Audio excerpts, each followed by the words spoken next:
பேரே தெரியாத ஊரே தெரியாத கம்பெனி ஊரில் போயிட்டு ஒரு டேட்டா சென்டர்ஸில் அவங்க வந்து டேட்டாவை ஹாஸ்ட் பண்ணி வச்சுருந்துருப்பாங்க. அதனால் அவங்கள பிடிக்கிறது கொஞ்சம் கஷ்டம். இப்போ சோர்ஸ் இதான் அப்படின்னு தெரிஞ்சுன்னா நீங்கள் ஈஸியாக பிளாக் பண்ணிடலாம். ஆனால் சோர்ஸ் இதான்னு உங்களால் கண்டிப்பாக தெரியாது. அவங்க அதை மாஸ்க் பண்ணி வச்சுருப்பாங்க. அதுதான் அவங்களோட இவ்வளோ நாள் அவங்க அப்படி பண்ணுறதுக்கு உண்டான காரணமும் கூட. பக் பவுண்டி அப்படின்னா என்ன?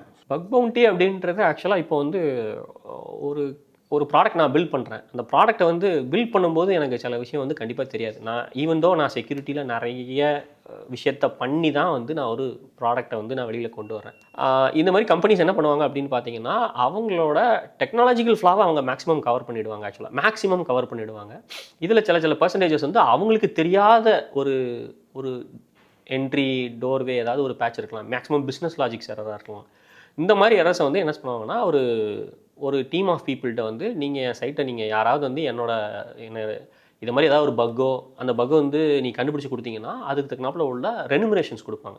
இப்போ ஃபேஸ்புக்கில் போய்ட்டு நான் இந்த மாதிரி உங்கள் சிஸ்டமில் இந்த மாதிரி ஒரு இஷ்யூ நான் கண்டுபிடிச்சிருக்கேன் அப்படின்னு சொன்னீங்கன்னா they will reward you with some amount ஆக்சுவலாக. ஸோ அந்த கான்செப்ட் தான் bug bounty.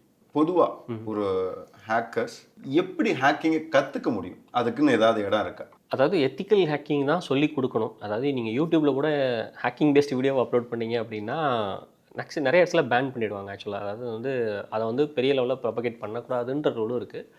But when it comes to a company like இப்போ ஹேக்கிங் கற்றுக்கிறதுன்றது ஒரு நெசசரியாக போகுது. ஏன் அப்படின்னு பார்த்தீங்கன்னா, நம்ம இப்படி ஒரு இன்ஃப்ராஸ்ட்ரக்சரை பில்ட் பண்ணி வைக்கிறோம்னா இதோட சேஃப்டி மெஷர் என்ன, இதை எப்படி வந்து இன்னொரு ஹேக்கரால் இப்போ நாங்களே எங்கள் கம்பெனியை வந்து ஹேக் பண்ணுறதுக்கு ஒருத்தங்களுக்கு காசு கொடுத்து மாதம் ரிப்போர்ட்டை சப்மிட் பண்ணுற மாதிரி இருக்கும். ஓகே, நாங்கள் வந்து ஹேக்கபிளாக இல்லை அப்படின்றத ஐடென்டிஃபை பண்ணணும். ஸோ அந்த ரிப்போர்ட்ஸ் வந்து நிறைய கம்பெனிஸ்க்கு வந்து தேவைப்படும் ஆக்சுவலாக. ஸோ நீங்கள் உங்களுடைய கிளைண்ட்டுக்கிட்ட அதை சப்மிட் பண்ணுற மாதிரி இருக்கும் ஆக்சுவலாக. நிறைய கம்பெனியோட நீட் இது ஆக்சுவலாக வந்து சாதாரணமாக இல்லை, நிறைய கம்பெனிஸோட நீட்ஸாக இருக்கும். When it comes to like content data பொறுத்த வரைக்கும் இது வந்து ஒரு நார்மலான கைட்லைன் மாதிரி தான் இருக்கும். ஸோ இப்போ வந்து என்ன பண்ணுவாங்கன்னா, ஏன் டீமே உள்ளே இருந்தீங்களே ஹேக் பண்ணுவாங்க ஆக்சுவலாக. அதுக்கப்புறம் வெளியில் உள்ள ஹேக்கர்ஸை கொண்டு வந்துட்டு நாங்கள் பண்ணுவோம். அகைன் அதில் நிறைய லெவல்ஸ் இருக்குது, black box, grey box, white பாக்ஸ்ன்ற மாதிரி. ஸோ இப்படியும் ஒரு நல்ல டிவிஷன் இருக்குது அப்படின்றதுனால நான் வந்து ஹேக்கிங் படித்தாதான் இதை பண்ண முடியுன்ற நீடும் இருக்குது.